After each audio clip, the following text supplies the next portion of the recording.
մուսուլմանական բռնապետության մեջ, որդիներից, ասենք, ընդգրկվեն որպես գործին քրեական վարույթի ցուցում տվողներ, կային ըստ իրանց, ասենք, տվյալ դժողին,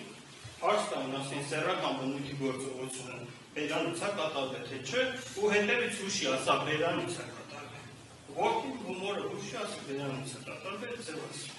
Նույն հանգամանք, ըստ նույն հանգամանքը պայմանավորված իհարկե գործ ունենք առևանգման հետ, որտեղ իր որդին է ցուցում տվողը եւ առևանգված անձը։ Դրանից ավել մենք հաստատական տվյալ չունենք այս գործին վերաբերելի, որ ինչ-որ հանցագործություն է կատարվել։ Հիմա որդին եկել է հորն ասում պլան ուռել ես, թե չես ուռել։ Կամ քեզ պլան հյուրասիրել են, թե չեն հյուրասիրել։ Իրա միակ տված հարցն է։ Ու իրանք ընդգրկվել են որպես քրեական վարույթին, որպես ցուցում տվող,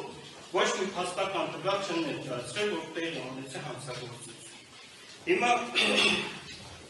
չորրորդ հատկանիշներով առնվազն Խաչատուր Կոկոբելյանը պետք է առերևույթ հանցագործության մասին հաղորդում ներկայացնել։ Ներկայացրել է, թե չի ներկայացրել։ Թուրքային վնասը կրելու վերաբերյալ փաստական տվյալ պետք է ներկայացնել, ներկայացրել է, թե չի ներկայացրել։ Եթե չի ներկայացրել, մինչև այսօր չեն ներկայացնել։ Ինչն է պատճառը, որ մինչև այսօր գտնվում են անազատության մեջ։